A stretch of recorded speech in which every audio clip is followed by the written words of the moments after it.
Hello students, welcome to this video.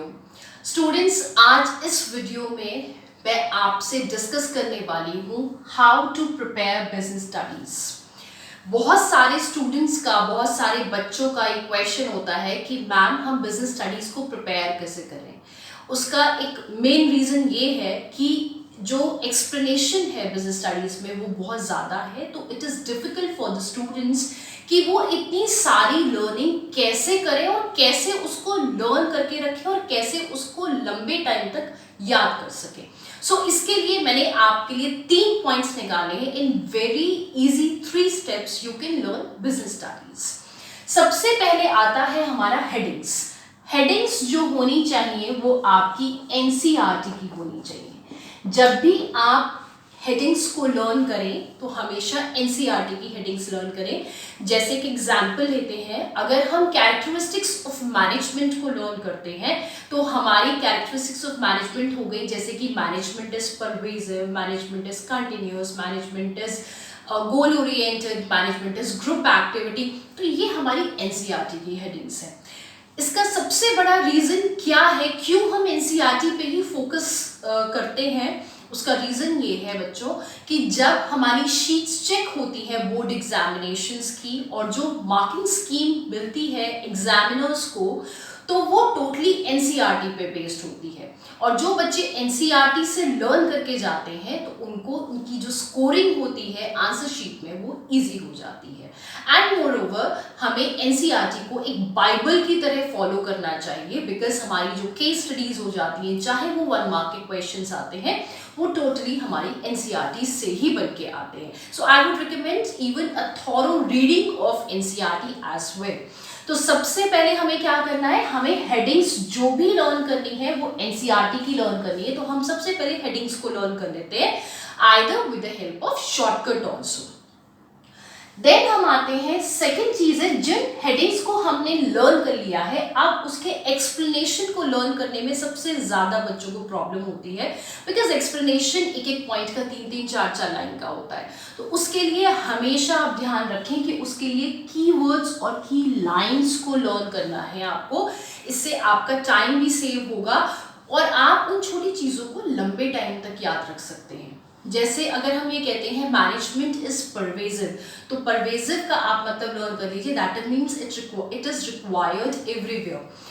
Continuous means never ending. So ये जो keywords और जो की लाइन्स होते हैं, अगर आप उनको हेडिंग्स के साथ लर्न करेंगे तो इनको आप बहुत जल्दी लर्न कर पाएंगे और लंबे टाइम तक रिकग्नाइज कर पाते हैं। जब भी आपको वीडियोस बनाती हूँ, जब भी वीडियोस को, तो हमेशा आप ध्यान दीजिएगा, मैं हमेशा उसमें कीवर्ड्स या की लाइन ज़रूर लिखती हूँ। सो एक बार हमने की लाइन्स को लर्न कर लिया, यहाँ पे हमारा काम खत्म नहीं होता है, बिकॉज जो नेक्स्ट प्रॉब्लम बच्चे फेस करते हैं वो ये है कि मैम हमने लर्न कर लिया है पर हम भूल जाते हैं। उसके लिए हमेशा आपको टाइम टू टाइम रिवीजन करनी पड़ेगी। जो पॉइंट्स आपने लर्न करे हैं आपको रिवाइज करना पड़ेगा। अब क्वेश्चन ये होता है कि मैम क्या हम हर वक्त ही रिवीजन करते रहें? उसमें आपको क्या करना है, प्रोसेस बनाना है आपको। जैसे आपने एक फर्स्ट चैप्टर को लर्न कर लिया है, तो फर्स्ट चैप्टर को लर्न करने के बाद आप उसके सारे हेडिंग्स और कीवर्ड्स को रिवाइज कीजिए। Then you complete your second chapter. Once you're finished with the second chapter, तो आप फर्स्ट चैप्टर और सेकंड चैप्टर के हेडिंग्स और की लाइंस को आप रिवाइज कीजिए।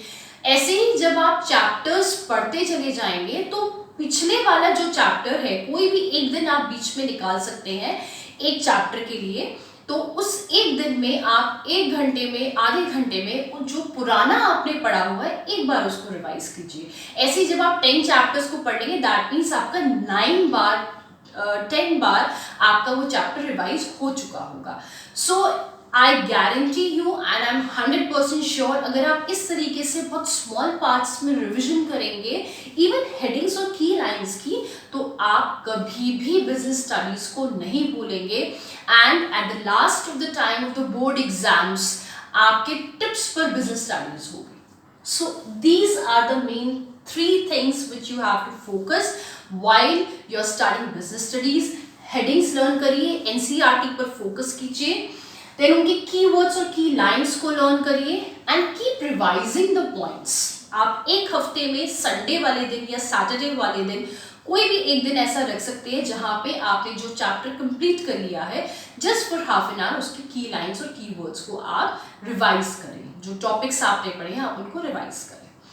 So these were the three things which I have discussed with you, and I'm very sure about it that if you follow these steps, you will find interest in business studies, you'll never forget, and business studies will be on your tips. उसके अलावा हमेशा आपको ध्यान रखना है कि जब भी आप बिजनेस स्टडीज पढ़ें तो आपके कॉन्सेप्ट्स क्लियर होने चाहिए, क्योंकि वही कॉन्सेप्ट्स कहीं ना कहीं आपके केस स्टडीज में भी आते हैं। और नेक्स्ट चीज़ जो आपको ध्यान में रखनी है वो है कि आप टाइम टू टाइम अपनी प्रेजेंटेशन पे ध्यान देते रहिए। आगे आने वाले वीडियोस में मैं आपको और भी चीज़ें बताऊंगी कि कैसे आप केस स्टडीज़ को सॉल्व कर सकते हो और कैसे किस तरीके की प्रेजेंटेशन आप अपनी बिजनेस स्टडीज़ के सब्जेक्ट में कर सकते हैं। So student, this was my effort कि मैं आपको ये समझा पाऊँ कि कैसे हम बिजनेस स्टडीज़ को ईजी वे में पढ़ सकते हैं। You follow these 3 things and I am very sure that you will get very good marks. Thank you student.